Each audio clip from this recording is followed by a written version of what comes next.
Hello, Ben. I want to welcome you so much to the podcast. So this is Pollak, Ben Pollak from the Farrier Group. Welcome. I'm so happy to have you here today. Hi, Autumn. Well, thank you very much. It's a great honor to be on here. You've got a great show. Thank you. Thank you very much. So first of all, we start everybody out by asking them kind of their background. Can you give us a little history on yourself and how you got started in your hoof care business? Yeah, thanks. So it's quite a dynamic evolution.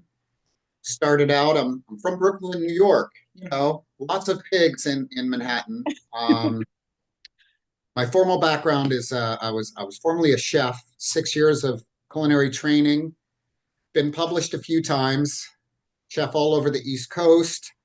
And a few other places, and decided that wasn't for me. I needed to work with people and with living animals. So, as you do when you want to change careers, you buy a motorcycle and head off and do a tour around the world. So that's sort of the introduction of how I found my way into pigs. What happened was, by the time I got to California on my motorcycle, I decided that wasn't far enough west. So I hopped on a plane and ended up in Australia. Just like that, that's how life changes. Wow. I met some people who knew of this place called Paul's Place on Kangaroo Island, probably 2,000 miles from Sydney, where I was, but why not? So I jumped on a bus with these two people I just met a few days beforehand and ended up at the place was called Paul's Place and Kangaroo Island, and it rehabilitated kangaroos, koalas, wildlife, and farm animals. And the kind of situation there was backpackers would come, we'd spend 2 weeks on the property, working with the animals, rehabilitating them, doing small farm projects. And then at the end of your 2 weeks, you would do a tour of the island with scuba diving and all these other recreational activities. We ended up spending 3 months there because it just came so natural working with animals and rehabilitating the kangaroos. That was sort of my introduction to working with animals. Everything kind of flowed together. So then I had this great idea and I bought a car and I headed off into the bush and I picked up the white pages. Remember the white pages? I do. Right. Well, if you're in the middle of nowhere, America, Europe, Australia, every phone number is going to be a farm. And so by the third phone call, every time there was a farmer or rancher that said, yes, we could use your help. So I spent the rest of my 9 months in the outback, just going from ranch to ranch or station to station. If you're from Australia, you'll know the lingo. And I did everything from cattle branding, crop dusting, lever puller. We worked with wild camels, horse breaking, if you will, and a variety of, let's say, frontier style animal care jobs on remote properties. Yeah. So after doing that for a length of time, decided that I was in love with working with farm animals and especially the farmer's failure. When I say farmer's failure, that one cow, that one pig, that one horse that they just couldn't bring to market because they fell in love with it. Well, that animal needed care that the rancher did not have. Now, me being trained in how to farrier for the horses, for all the horses that we had on these properties and my own teams of horses, I immediately saw when these animals needed hoof care and the variety of life care that they would need. And I'd always go to the owner and say, look, we need to do this. Let me do this. Developed a set of standards and handling for a variety of species and work with these animals, never knowing it was going to be a career or actually an industry, 25 years later. I've been doing life care for farm animal pets for, I guess, since before it even existed. Wow, that is absolutely incredible. But it makes a lot of sense. I think a lot of times when I think about like ranchers or farms in the US, I think that a lot of times they don't have hoof care or need it because they have such a short life. Well, no, yes and no. Well, first of all, at least for me, since the locations that I take specifically worked, whether I spent 8 years in Colorado's in the mountains, western slopes, so four-wheelers were an option. So we used horses for our daily living. We used oxen, draft horses. We would drive a sleigh or a wagon to feed the cows. So everything was a community between man and our animals. So at least in the world I lived in, all the animals had perfect hooves because we worked with them Wow. every single day. Hmm. And we could not rely on having somebody potentially with a hoof issue because, I mean, on a normal day, I might work with two or three horses because the properties were large, 20,000 acres. So by 10 a.m., I needed to go home and pick up another horse. Yeah. And so all of my animals, and after learning when I was in Australia, we talked about sort of that frontier style training or partnership with an animal, which is a little bit on the cruder side. After coming back to America, working in Colorado, I was introduced to natural horsemanship and sort of an energy way, building on positive reinforcement. All of my techniques have were changed from physical manipulation to opening doors, making the right thing easy, Hmm. and making the wrong thing difficult. Mm. So, found across multiple species, you don't have to be rough or forceful. You just open a door. Mm. And then we can create a relaxed space. And with patience, we can let the animal choose to, work with us. Hmm. Oh, that's beautiful because it probably fosters a lot of trust. It does. It does. It's a lot of trust. Also, you're the one introducing that opening, right? We're Hmm. not creating this scary barrier. Hmm. We're creating this beautiful opening. Oh, yeah, I like that a lot. Yeah. So, always had animals growing up through my whole life. Always wanted to work with animals, even back inner city child. I would volunteer at a local animal refuge and Mm. a trotter facility because back in the 80s, at 8 years old, you're allowed to go and go volunteer cleaning out the bear cage Right. at a sanctuary, right? Yes. Which that sanctuary has fortunately has been closed down, but I still get to work with one of the pigs is still alive from back when I was a child. Really? Yes, yes, Newman, which is at Fluffy Butt Rehoming here in New Jersey. He came from that refuge in Middlesex County, and I get to still support him, and he's Oh, about 9 years old now. Oh, maybe what? in mid 20s. Don't quote me on But that. still, even just in the 20s is that's a nice long life for a pig. Yes, yes. Very nice. So, wow. So keep going. Okay, so over the years, as a hobby per se, or side work, I had worked in professional rodeo, um, with the professional rodeo and the rough stock. They have the bucking Yep. bulls and the horses that buck. Well, that's great. They go out there for 8 seconds, right? And the cowboys have to rope them and they have all this stuff on them. Everybody cheers or whatever that means. And then the horse or bull or whatever it may be runs under the bleachers, right? Well, I was the one waiting under the bleachers for each one of them, and I had about 22 seconds to take each lasso and the saddle off and calm the animal down and let them know to relax and open them up and bring them into their back to their holding area. I spent about 3 years with that for the performances. I also worked with them where in the off season they'd be turned out on hundreds of thousands of acres, a grazing association, and during the week we would do the hoof care for all these animals. At least for me, working with the professional rodeo team that I work for, all of those animals were cared for on the next level. Mm. All of the bulls weekly, one of them or the other, we would trim the hooves, check their horns.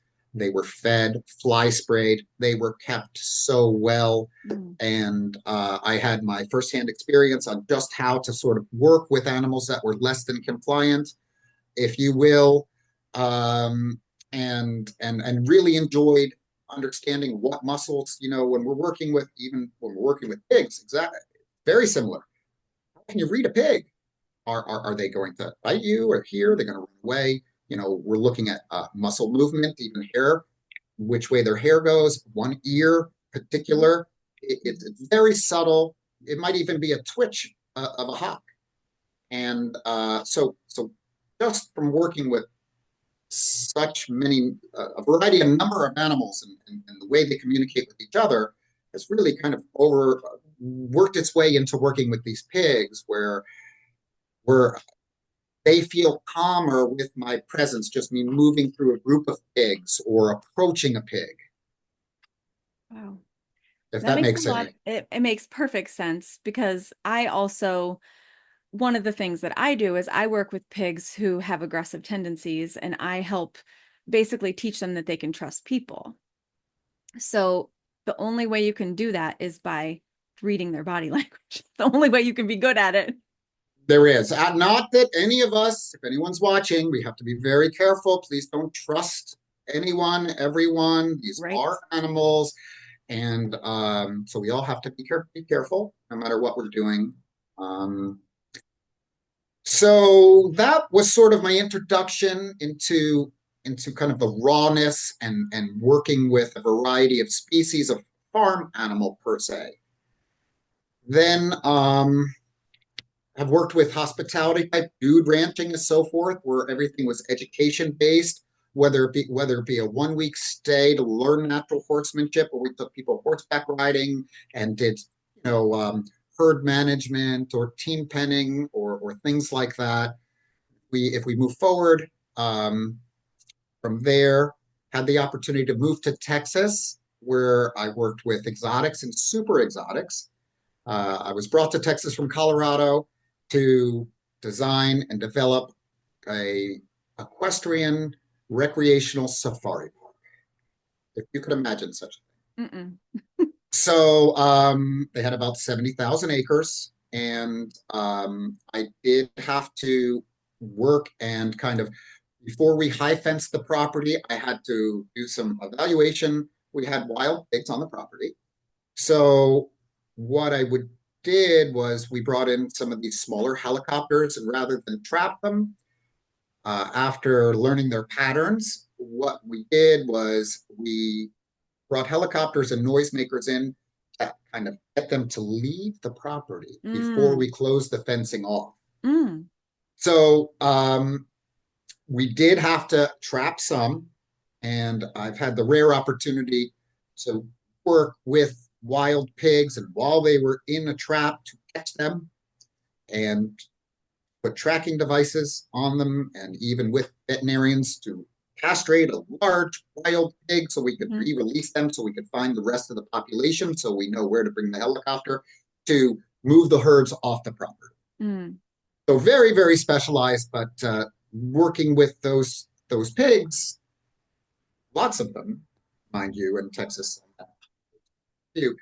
I was able to kind of, again, learn and work with the behaviors of a pig, and those techniques have come in invaluable. I work with several sanctuaries in Texas, and a few of them have uh, saved feral pigs, and they had to move them from one pasture to another, which is quite a difficult task for a non-domesticated feral pig, which is, they're quite tame, but, on, let's say, 100 by 200, pen per se, how do you get them to go 300 yards to the other side of the property? Uh-huh. Yeah. So working with some of my old contacts, we brought in some of the gentle trapping for the feral pigs. We brought that on, we brought the food, and we were able to catch those pigs safely. Also, I could teach the people at the sanctuary how to be safe, Mm-hmm. show people there also, how are we going to do this with sort of flags and other things, so we don't have to be very, aggressive, or ways Uh-huh. we can create barriers to show them that doorway. Yeah. And took two attempts, but we were able to catch all of those feral pigs on a sanctuary, which are there for life now. It's a wonderful thing, and move them safely to the other side of the property, which is pretty fantastic. Wow. I can't even imagine.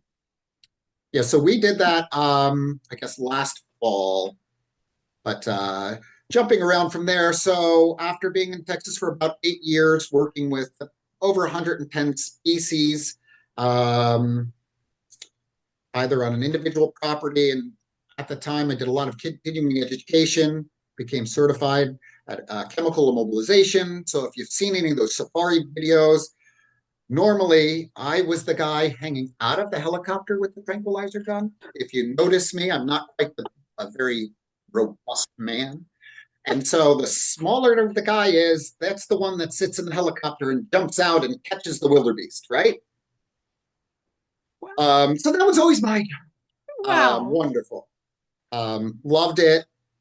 And from there, I moved back to New Jersey because I'm from this area as my parents became older, as they do.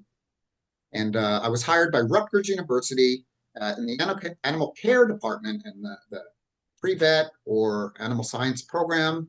Don't quote me because they may have changed the name of what programs they're offering, and I was not a student, so I didn't really pay attention to the curriculum. So I was at Rutgers for about 11 years, and my role there as a animal senior research animal care worker, very big title, wonderful. And my responsibility was to did all of the behind the scenes for the students in their pre-vet and animal science programs. We had hundreds and hundreds of pigs, bred them, and taught, you know, production farming Mhm. courses for the students, AI, and a Mhm. variety of things that you would learn in your undergraduate program for your veterinarian degree. And we had pigs, cows, goats, sheep, and horses. And during that time period, I was the only one responsible for transport of all of the livestock to other facilities or wherever they needed to go. Since I had a CDL and so much experience from the production environment and I know the roads, no one else wanted to drive. Yeah.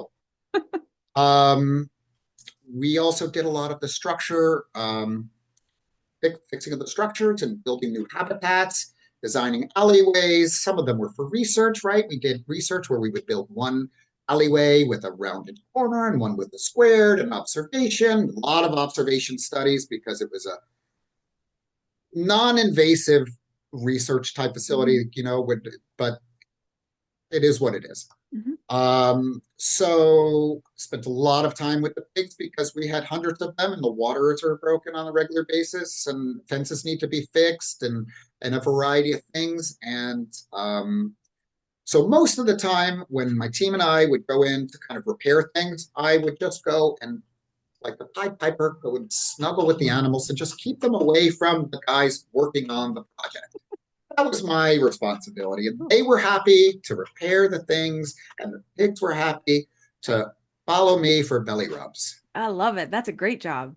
Yeah, it was quite the rewarding experience. I consider all of the animals at that university as really as pets because they were raised by students, and whether they knew their name or not, they were really you could see the family dynamics, Mhm. and you could talk to them, and they come, or it was very similar to a sanctuary, and a lot of they were 30 kids to a class, and so there might be four students with one pig for the semester. Yeah. So lots of attention.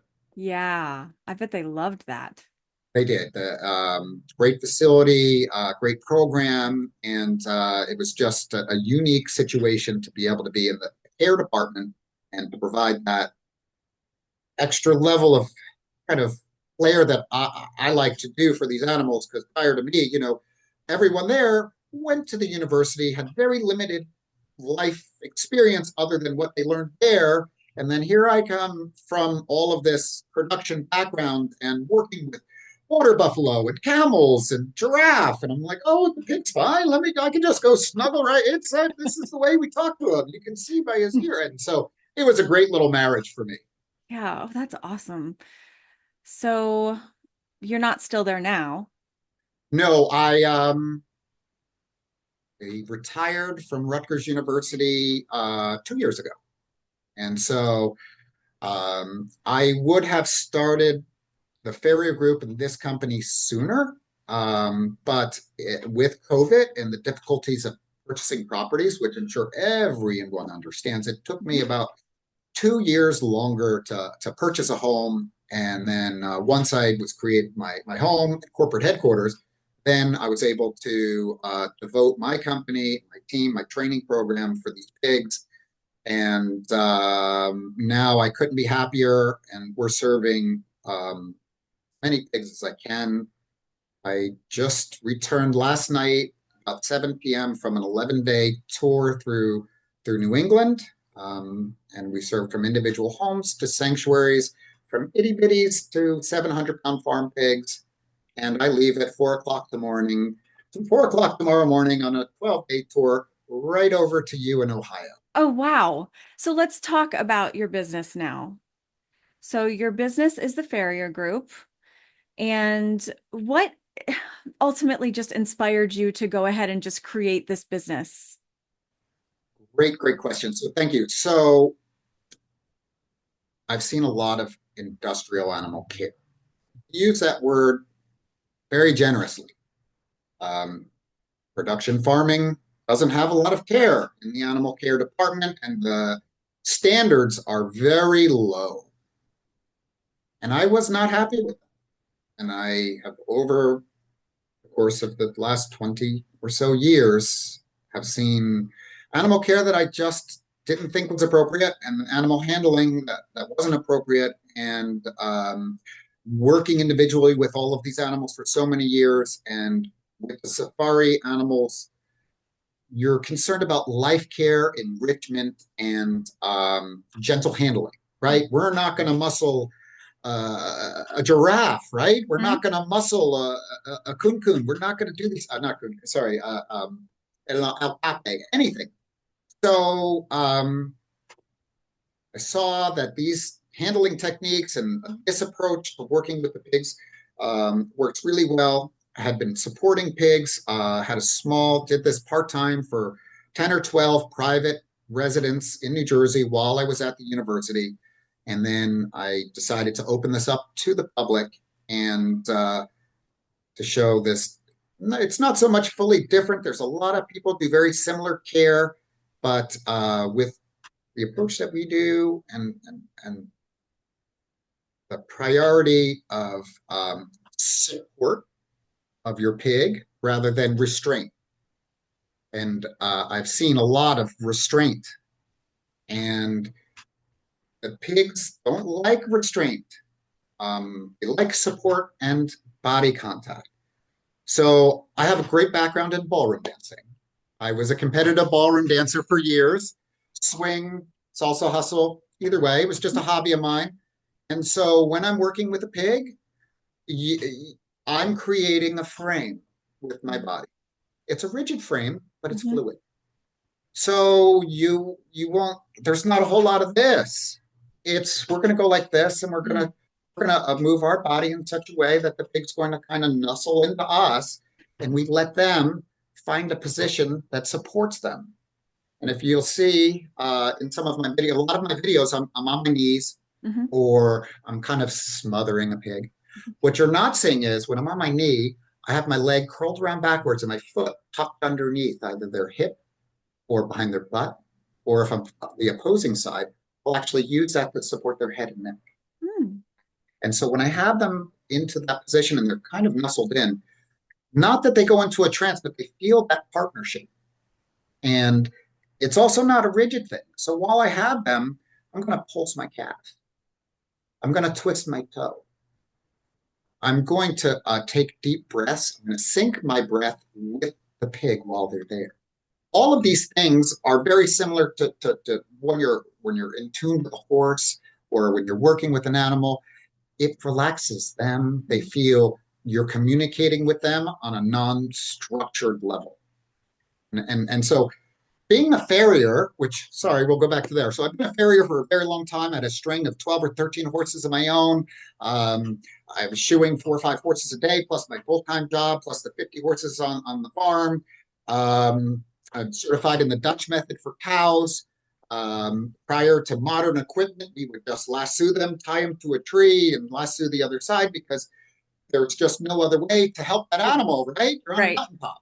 Um, so a pig's hoof is very similar to a cow as far as structure goes and how to correct actually some of the abnormalities. You'll see a lot of the same abnormalities in dairy cows that we see in the pigs with the abscesses and other things. Most likely because the dairy cows have a rich diet and our pigs, 99% of the time, are being fed too much, I would say. Yeah. A I would agree with smidge, that. just a smidge, which is wonderful. So, um, so I wanted to bring some of these advanced hoof trimming techniques that we've used with giraffe and with all other ungulates, and that I've learned with working with dairy cows with digital dermatitis and massive deformities, and that I see in these pigs. And until relatively recently, I just don't see this type of corrective work being done. We will come behind, and I'm not bad mouthing anyone or any university or Mhm. anything.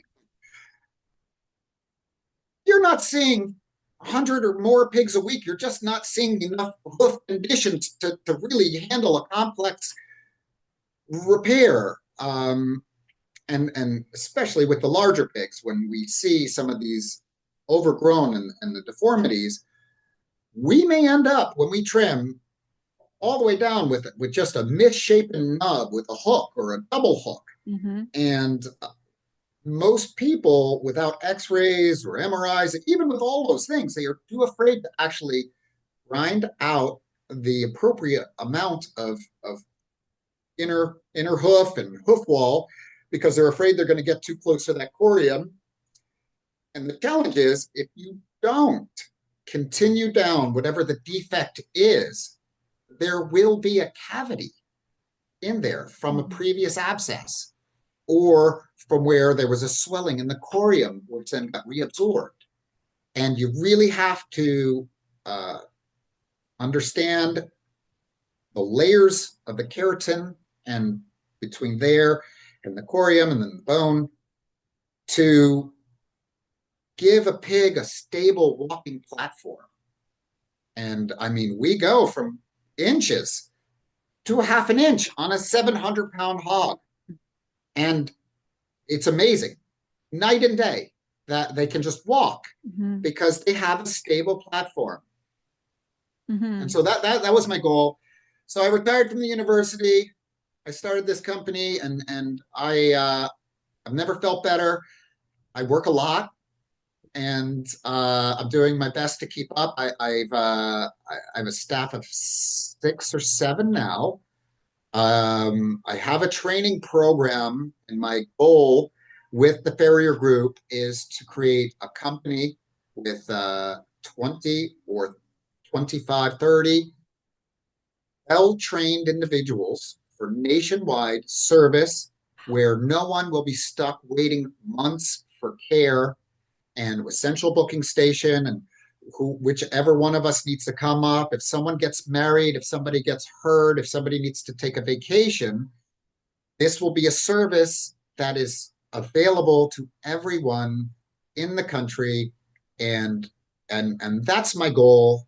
And so far, Gary was my first trainee, if you will, and he spent 2 years with me. He drove to my house an hour and a half every day, even for one pig that we'd have to then drive another hour and a half to. And right now, he's in Tennessee supporting all the Tennessee pigs, and I have 3 other talented people with me now, and they're going to be with me for a long time until they see everything you need to see about each pig. And you know this, and some of the differences between a pig farrier, horse farrier, and anything else. So you can't just learn how to trim a hoof because you need to do that same hoof on 15 emotionally different animals. So it's totally different. You, Hmm. you have to do it on a nice pig, a mean pig, aggressive pig, a Hmm. scared pig, a friendly pig, a biting pig, a pig with mom who's really nervous right in front of you. Right. While the landscapers are there, Yeah. a pig with two dew claws, a pig with no dew claw, a pig with Hmm. seven dew claws. And again, each hoof condition, each size pig, each personality pig. Hmm. And that's a long training process, Hmm. at least for the standards that I believe in. Oh, absolutely. Absolutely. Because how can you send them out and be confident in them and their work if they haven't seen it all? Right. And if we say that any new skill that we're going to learn takes, let's be generous, 200 repetitions before you're perfect. Yeah. Okay. So we see five hoof conditions only 1% of the time. So that means to see those two, you have to do 10,000 pigs to see Hmm. those two conditions 200 times. Wow. Yeah. That's at least my OCD philosophy. Well, as somebody who could potentially be, your client, my pigs, then that gives me confidence. Oh, thank you. So, Thank you. yes, absolutely. I mean, you want somebody coming out who knows what they're doing, who can handle the pig. Um, because let's face it, pigs are not easy. No. So like you may have to catch them, or you may have to somehow get them down so that you can trim their hooves. So nobody who has a pig wants to worry that the farriers that are coming out can't do the job because I get that message a lot. It does happen. Also, it pigs are not trained like a horse to stand there, right? Right. Or a goat to go on a milking stand, right? Right. Hmm. So there are pigs that are trained. Tiny little minutia, Right. right? So for our piggy parents, we have to understand we have chosen to not, well, it's just really not practical for people to train pigs for this. So know that whether you have a cat or a pig that isn't trained for this experience, there will be some type of behavior reaction. Hmm. How's that? Yes, that's good. That's good. And it is our job as a farrier to meet your pig, happy, nice, mean, inside, outside, in the mud or snow, whatever it may be, and to support that pig in a comfortable manner so that pig does not feel threatened. And then we can trim their hooves. So, not every pig is going to walk in your arms and lay there, but it is really important to know that the technician and the professional that comes to your house is going to serve your animal in a safe and supportive way. Mhm. And unfortunately, there are a lot of people going around that, or even horse farriers, or people trying to do the right thing. Right. Let's not, make this any Right. negative, but that say, yeah, go ahead. And people, owners want to trim their own hooves. And I always kind of recommend you should never trim your own pig's hooves because they may never trust you again. Let them hate us. Let them love us. But when we're done, your piggy's going to want to come over and see you and say, Mhm. Mom, look at me, look at my dance. Or, oh my God, that was terrible, right? And we shouldn't be the one doing our pigs as sort of a blanket rule. Obviously, if you have a pig that's sleeping and you nip them and it doesn't disturb them, there's no chance of violating the trust. I know people are going to say, "Well, I Dremel." That's Mhm. wonderful. We are not Mhm. talking about you. Right. Um, and it is more important that they're handled correctly than anything else. I mean, obviously, the proper balance is important, and the structuring the hoof wall and correcting any of the damage on the coronet band, obviously. But first things first, let's no injuring of animals and a nice, gentle experience for that animal, having them to remember that it's not afraid. You know that each time that we come back, or whoever comes back for you, their hooves will improve, the experience will improve, but the main priority is to have a non threatening, non aggressive experience. Yes, yes, and it's so important. And that's a different perspective. Like I never really thought about that before. I mean, I understand that if you have all this trust with your pig and then you hold them down and try to do their hooves, yes, they are going to hold that against you, right? That definitely. So, but that is a I think that's a balanced view because if your pig lets you, great. Do it. Absolutely. Do it. Absolutely. But if your pig, if you can't safely, if they're not going to kind of submit to you and let you do it, you have to hold them down and all that stuff. That could cause some problems with trust. And so I agree with that. Even the little pigs. I Yeah. work with some people that have smaller sanctuaries, let's just say, Hmm. and they were trimming their pigs, and they were little pigs, and they pick them up and and they're Hmm. holding them, and their friends are nipping them. Wonderful. And after a length of time, and I'm not saying this for everyone, okay? They call me up at bed. You know, Ben, they a few of them start looking at me with a side eye. Is Yeah. there a way, And I said, listen, we will put you on a monthly, whatever you need to do. It's your animals. We can walk right up to them. It's a different experience, but let them look at us with a side eye. Yeah. Yeah. I think that's good. It preserves the trust. It preserves good relationship. And then um you can always, give them a nice treat afterwards so that it kind of smooths over their attitude a little bit. Um, So that's why I started the Farrier Group, and I think we're making a difference out there. And I fly all over for even one pig. If there's a way it can be done, I can fit it in my schedule. I flew to Nebraska, exotic places for one pig. You know, I will try if I can. If they're frequent flyer miles and you live in a remote place, I have, and I'm here for the pigs, and I'm happy. I'm retired with my career or so forth, and I'm dedicated to these pigs, and I don't need a day off right now. that's so generous, and so nice, and definitely needed because I do think over the last maybe 5 years or so, more pig farriers are popping up, but not necessarily all good farriers, unfortunately, just like with everything. Well, that is true. One thing that I think that people are not aware of, maybe people should be aware, what things should cost. There is a big swing in pig hoof care from, you know, $40 to several Hmm. hundred, close to 1,000. Hmm. If you use a veterinarian, I've heard lots of numbers. Well, if you put things into perspective nationwide, mobile dog groomer to come to your house for one golden retriever is about $150. Okay, that sounds fair, right? Hmm. So to have a professional person come and do that and have the license and insure and the Hmm. right vehicle, so you have a 310-pound pig in your house. What value would you think that should cost for a licensed, insured person with a reliable vehicle to support you year after year with sanitary equipment on Hmm. and sharp tools and a variety of little magical creams for whatever you need? And I'm not saying that this is, just let's put things in perspective because we interact with people of all financial backgrounds. My company, we don't charge any booking fee.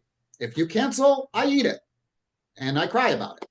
But we at this point we don't charge a booking fee. We don't charge a deposit. We come and I understand it's expense. And but you chose to have 5 pigs in your house. Hmm. You chose to have 11 pigs in your house. Ooh. Without human furniture, and all pigs have beds and TVs. It's a wonderful thing. So, but um, people have to understand the financial responsibility of the pets that they do like to have, and for another perspective, all of these good doodles, padoodle, good doodles, I'm not sure that those people understand that all of those dogs need haircuts every 3 months. That is Hmm. a big financial responsibility. Hmm. Um, so yes, I think that there should be some standards, but this is an evolving field. The vets don't even have proper standards. The medications are all off label pretty much, and it's an evolving field. And it's possible from some of these people we're going to learn some techniques that are positive. Um, but I think people should understand what things should cost. And if someone is offering a service that sounds very much below what something should cost, they should maybe choose another direction. Ah, yes. Because how many things in life you get what you pay for? That's true. That's true. I also I know that people rely on veterinarians a lot for the hoof care, and some of them are great. Some of them are great. But if let's put another thing in perspective, if you have a horse, let's ask everyone, how many people get their horses shoes by a veterinarian? Let's all get our veterinarian horseshoer out. No one in the world uses a veterinarian now. Okay, come on, done some surgeries, right? But no one. We call a farrier. Um, Last week, I probably worked with more big hooves than a veterinarian will in several years. We did 87 stops in 11 days, and let's just say 2 stops per home. That's over 170 pigs in a week, or 11 days, right? So I don't know any veterinarian practices that are working with that many hooves in a week in 11 Mm-mm. days. And so we had that trip. We have another 87. Um, I'll be home on the 14th or so, and then I'm flying out of the country for a special pig. And and then June 1st, we go on another 60 or so individual reservation tour from sanctuaries full day to individuals. So that's another question. Maybe this is helpful when someone does interview a farrier, possibly. How many pigs a week do you serve? Hmm. Are you part time? Are you insured? Can Hmm. I see a copy of your policy? Do you take all forms of payment? If it's cash only, I probably wouldn't use that person. I mean, that's just me.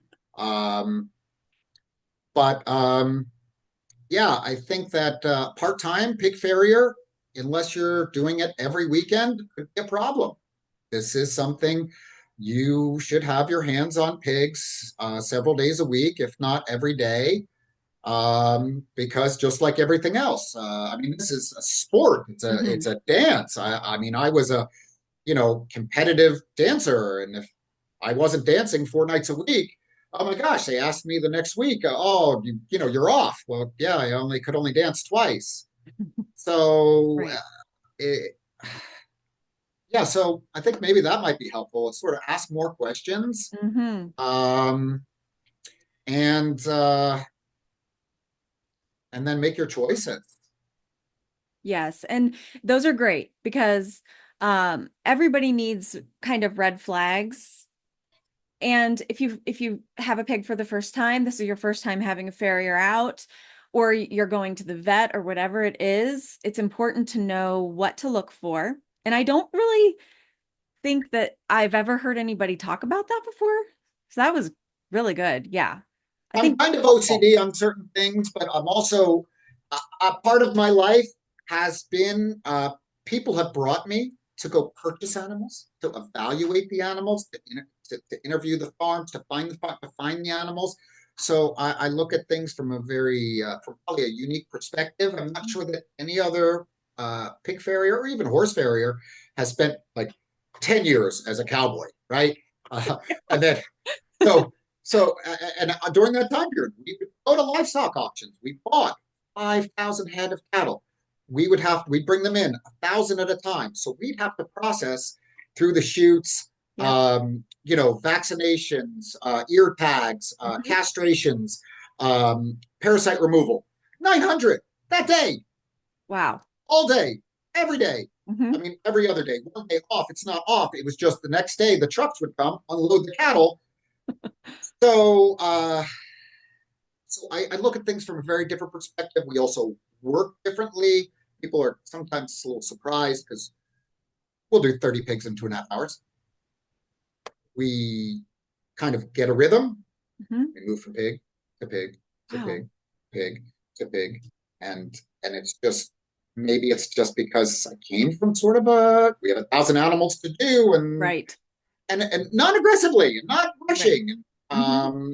and the properties, I had a sanctuary book of a day for 20 about 20 something pigs, and with a veterinarian we did vaccinations, not us. Right. Veterinarian did the vaccinations. We held the pig for the Right. vaccination. We while we had each pig, we did a Q&A on body condition, the specific hoof type they had, Hmm. and she was all nervous. We were going to be rushed because the veterinarian had to leave by 11. We were done in 2 hours. Wow. Um, so we use a variety of tools, from large nippers to small nippers. We have several different grinders and buffers and Dremels set up with all different aggregates. So if I'm using a nipper, it should take no more than 1 minute, and even 1 minute. If you just look at my hands, we sat here for 1 minute. How long is, I Yeah. mean, it's Right. just not, I don't know how it takes someone 30 to 45 minutes per pig. I mean, it just doesn't make um, timing sense, right? Let's hold a Dremel like this in the air running for 1 minute. Let's see how far. So, also the pigs enjoy that fluidness. So going from one tool to the next tool to this tool to that motion, it's just one fluid dance. Mm. All right, sorry, I went off on that. That's okay. That's okay. This is perfect segue into my next question because um, I have been watching a lot of your videos on social media, and I am really struck by how comfortable the pigs are. Like, I don't ever see you, and you touched a little bit on this, but I really want to talk about it a little bit more. You're not holding them down. They're not restrained. They're kind of just laying comfortably, and you're able to get. So that's probably another reason you can get done so quickly. They're not fighting you. Right. So we talked about that before, utilizing this body structure, creating the frame. Pigs are very affectionate. You've seen with your pigs, there's Hmm. a mountain this tall, and it's a bunch of pigs all on top of each other. They're Yeah. upside down, they're vertical, they're every which way, every harmony galore. Um, Once we have the pig, and for full disclosure, there are a lot. We do use boards, and we do work with pigs that do thrash at first. Once we introduce ourselves, and we roll them and put them into our frame, it really relaxes them. Another thing that I do, and I don't know if you see this, do you see how I drape my hand over their nose and in front of their mouth? I will drape, if you'll look on a lot of the videos, when I have the pigs between my arms and I'm working with them, I will take one hand or the other and I will drape it over the pig's nose so they can smell it. And then I will put it like from their snout over to the one side of their cheek. So what I'm doing with this touch is I'm saying to the pig, um, I'm here to protect you. If you're feeling threatened, bite me. Okay. Let me know. Use your tusk. I'm making myself vulnerable to you. But with having this structured frame, I'm saying, I have you supported here. And if you bite me, then who's going to protect you from all those lions around here who don't know how to talk with you? Because most parents don't know how to talk with their pigs. Right. They are sweet and doting and wonderful, Hmm. and I don't want to use the word discipline, it's structure. These pigs need responsibility. Yes. When I arrive, I immediately have a presence and I'm introducing myself with my walk, Hmm. with responsibility to the pig high. We have no stutter step. I Yeah. instruct the owners when I come in, if we're talking, I may just go directly to the pig. So excuse me if I just go right to work while you're talking, because I'm speaking to your pig right now while you're talking to me, and this is what I'm here for. So Mm. it's surprising. We'll be having a conversation like this, and then the next thing you know, I'm just on the ground with your pig and he's over in my arms. Because even my body position in your home, I'm speaking to the pig with the power of my step, the way I roll my foot in the direction of the angle. This is how they talk to each other. The pigs, they talk by walking, right? They look at each other, they run the other way, and it's all magical voodoo. I love it. I am somebody who is, when it comes to my pigs or even pigs that I train, I am somebody who I live by this motto that if you want a pig to hate something, you force him to do it. I agree with that. So I am very much like I try to make the pig think it's their idea so that it's an easy, I like what you said, it's an easy decision or it's an easy choice. Right. So I can see how being confident, no hesitation in you, your body language, and your step is going to automatically promote confidence in you from this pig. That's right. It's just like a leader for a dance. There is a difference for everyone to know between confidence and aggression. Yes. Aggression with a pig, tension for yourself, troubles at home, flat tire, Hmm. traffic. You have to walk in like it's your first date. Yes. Yes, that's great. I love that. Um, a couple of the other questions that I wanted to ask you were just as far as like regular hoof care for pigs specifically, why is regular hoof care important? That's a really great question.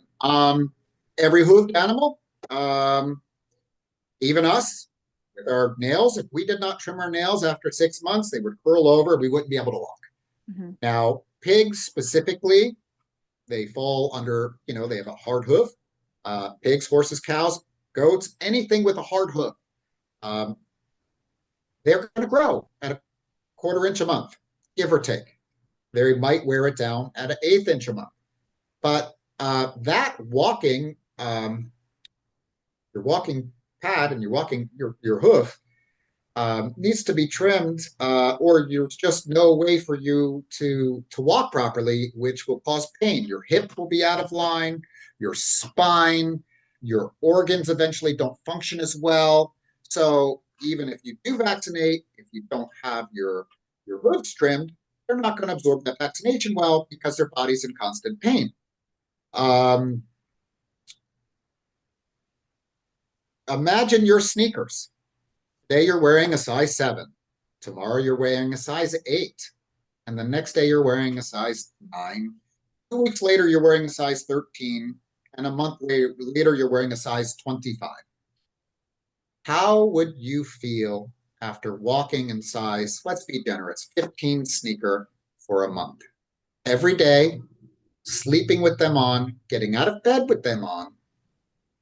And when I say size 15, on a normal potbelly pig, that is only 1 inch of overgrowth. Look at that in perspective.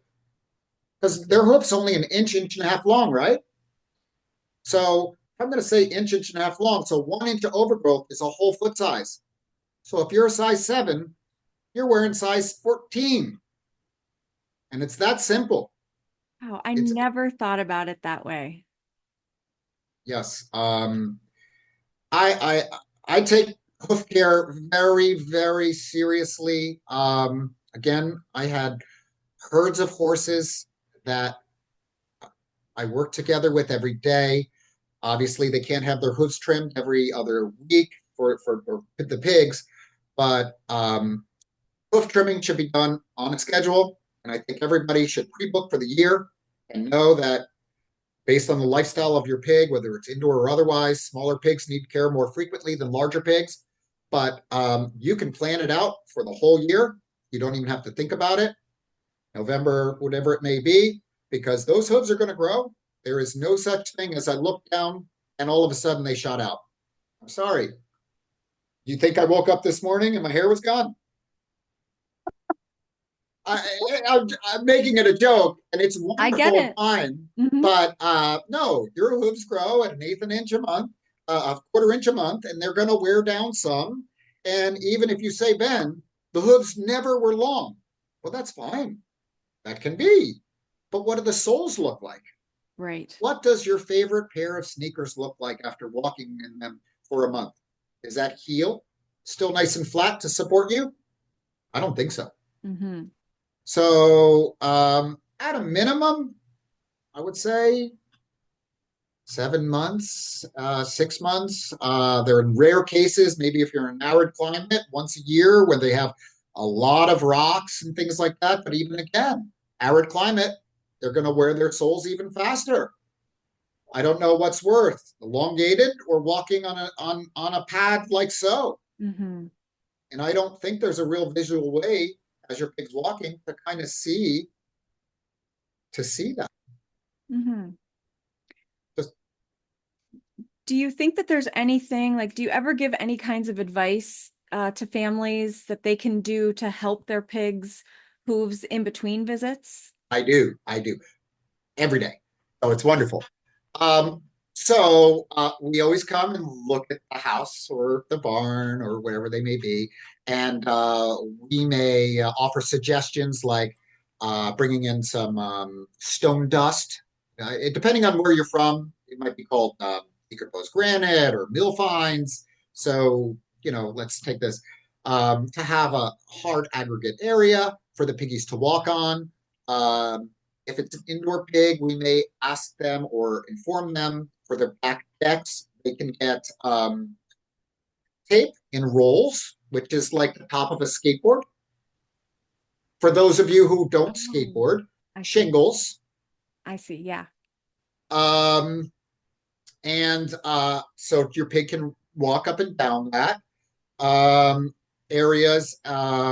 We also help people to understand when they do have a wetter climate to incorporate some lime into the soil, which will, as it dries, it will harden. Not a ton of lime, but it raises the alkali, sorry, the acidity. So Hmm. then it will prevent or help prevent bacteria and fungus in that soil on the high traffic areas. Um, then with the larger facilities, you know, I went to a sanctuary that had a lot, I don't know, 22 large hogs, and I trimmed all of them in the field.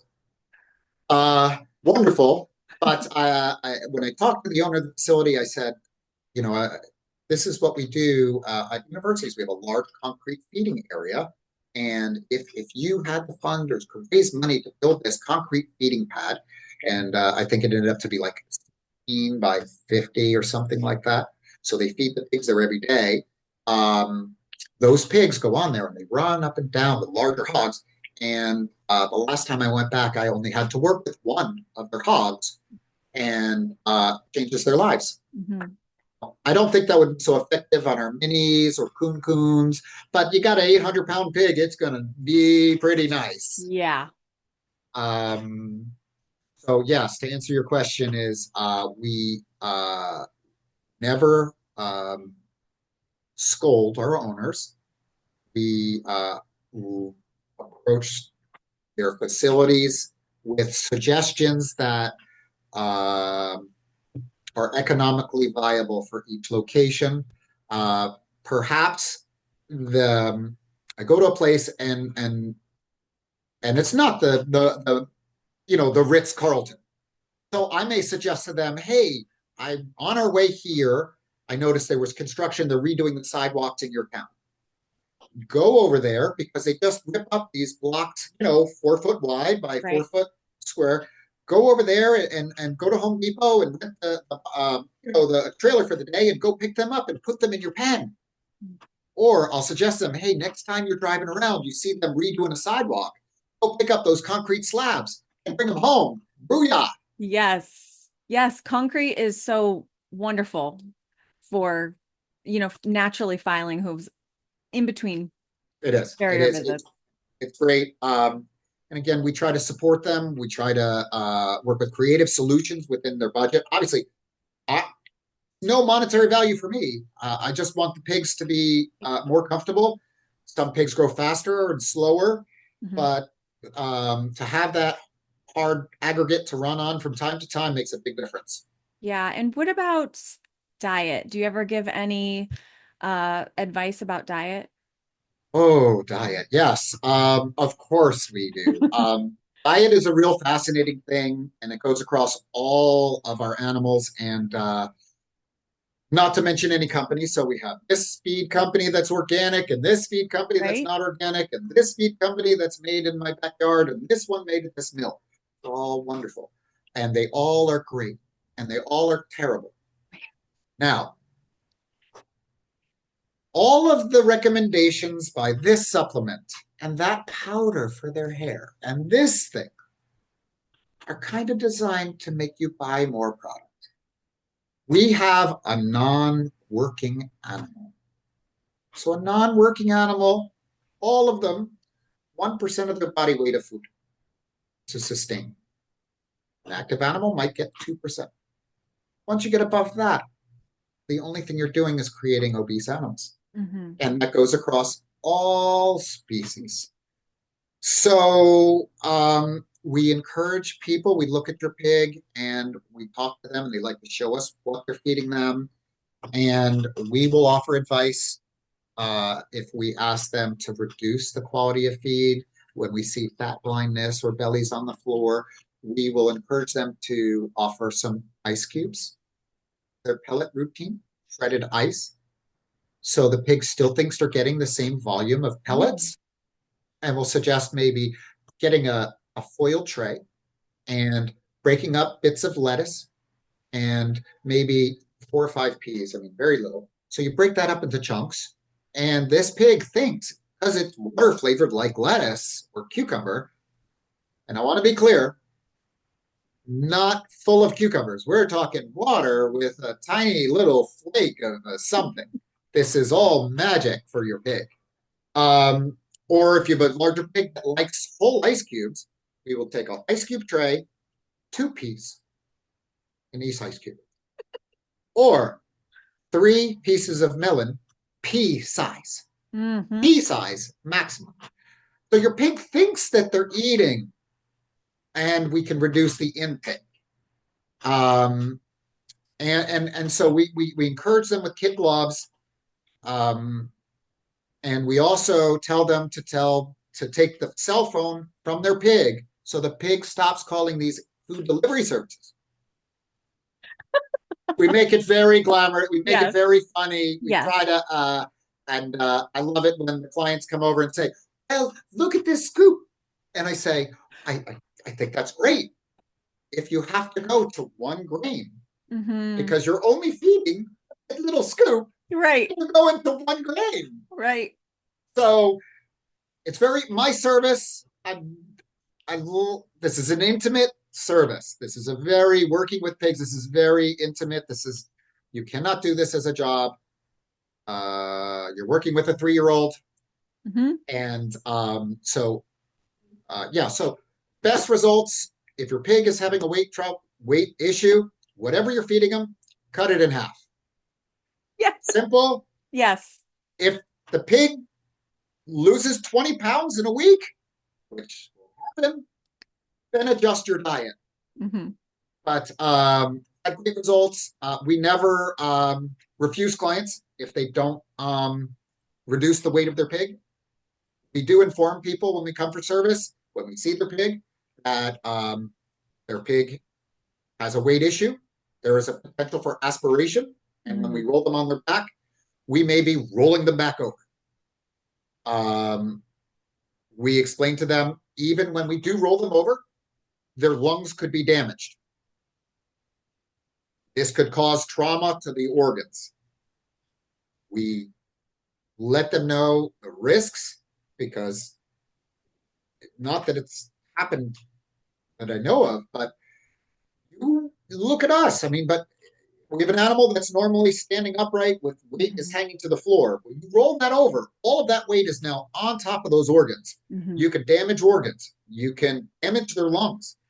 They can aspirate. Or 3 days later, they can pass away due to a collapsed lung. Mhm. We educate, we explain. From the second we have that pig over, we are monitoring breathing the whole time. Mhm. Um, it's the most one of the well, obvious. It is the most important thing. Is your animal breathing? Yes.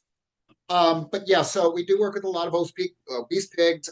We have a lot of repeating clients. People know how we operate. We do talk to people in advance, and they understand the risks when their pigs are flipped.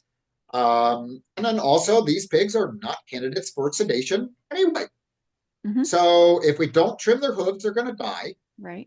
And if we do trim the pigs, there is a chance for injury and organ. Not we as an us, but you as a responsible owner. Um, has it happened to us? No, never that I know of. I don't know any pig that's ever had a fatality for aspiration. The tens of thousands of pigs, we always follow up. Um, and But we closely monitor Mhm. pigs. I've been Yeah, it's a real thing, and diet and weight is important. Yes, 100%. I'm glad you do that. And I like the approach you take that it's never shaming people because so many people, this is their first pig. And a lot of times they're feeding their pig due to bad advice from somebody in a Facebook group or somebody they saw at the Written feed on the store. label. Yes, yes. Written right on the label. Yeah, Yes. teaspoon of this a day. Yes. Yes. So there's no need. Education, kind education. That's what pig owners need. That's right. All right, there is one more question that I want to ask you. I'm very curious because you have so much experience with all these different kinds of animals. I'm curious to what you think, what other animal pigs are most like personality or behavior wise. Oh boy, that is a real. You got me. That wasn't in the No, I just pre-questionnaire. thought of it. That's really great. Gosh, gosh, it is. I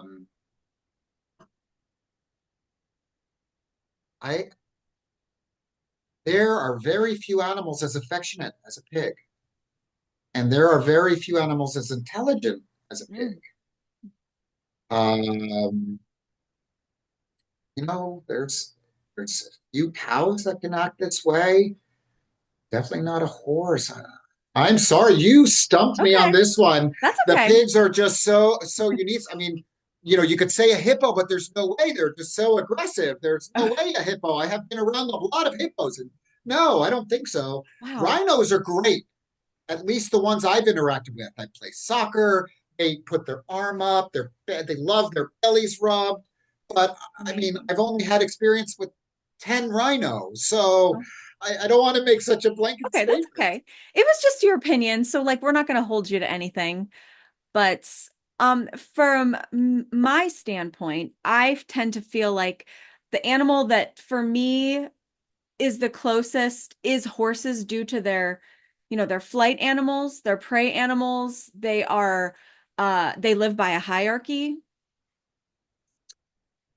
Okay, I can see that when it comes to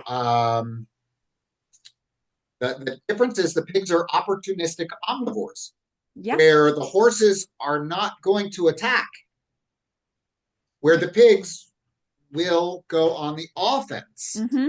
The pigs, the incisors, are meant for slicing, so they will always have that potential. Um, but yes, when it comes to the a herd management wise, you're exactly right. Totally the same as a horse. They move each other. They control each other by who gets to eat first, just like a horse. Hmm. Cows don't care. You can eat the last bite of that. I don't care. Yeah. But yeah, I would say with the horses, you're right on there. Other than you know, a horse is less likely to. A pig is more likely to bite out of being looking for food, where a Hmm. horse, you were not made out of grass. Right. Right. Yes. But it's been difficult for me to like just like you. I'm like, well, what are they like? Because everybody asks me that. Oh, I want to get a pig. What are they like? Are they like a dog? No. Are they like a cat? No. I mean, they have similarities, but no, it's more like bringing home a toddler or a baby, bringing home a new Yeah, I would say a horse cat. horse, I would say a a horse horse cat, cat. really, because a Okay. cat, that I think would be the best. Because, gosh, when they want affection, you Yep. got it. And then other times, no, Yep. thank you. Nope. Mm-hmm. Yep. Oh, that's good. I love that. Okay, I'm gonna have to start using that. Is that okay? You got it. Okay. So, Ben, it has just been an absolute pleasure. If anybody wants to find you, get in touch with you, your website, everything, can you share how people can do that? Thank you. Yes. Please. The best way to reach me would be to book on the website, www.thefarriergroup.com. You'll see my fancy, make sure you look at the Farrier Group. It's got the little piggy right there, TFG. So cute. And just book an appointment. If you have questions, my assistant or myself, we will reach out to you. We will go over all or any of your concerns. Sometimes, people will message through a social media. Oh, when are you here? Are you there? And I feel really terrible because I might not see it for 2 days. Right. And then I get a lot of texts and PMs, which are wonderful. But I'm in Nebraska, and my team works really hard to have everything scheduled. So no, or I don't know if I'm in Nevada tomorrow or if I'm in Kansas City. Yeah. So thank you. The best way would be go on the website www.barriergroup.com. Um, Follow along, Instagram, YouTube, post comments. I will respond. DM if you like. We're working on some great stuff for YouTube. I'm going to try to do 30-minute kind of episodes on just a variety of topics and maybe spending a day on the road with 10 stops and different pigs. And Oh, love that. I would love to see that. thank you. Hmm. Yes. Thank you so much. Thank you so, so much for being here and sharing all your knowledge and your wisdom and your background. It was a fascinating ride. I am just kind of blown away how much different experience like giraffes. Like who has experience I'm with that? going to Rotterdam to work with a cape later in July. Have What you is seen that? a? It's a giraffe, horse, zebra looking thing. I do not know what that is. You can Okay. look I can't wait so to see it. Cannot wait. Thanks again. thank you.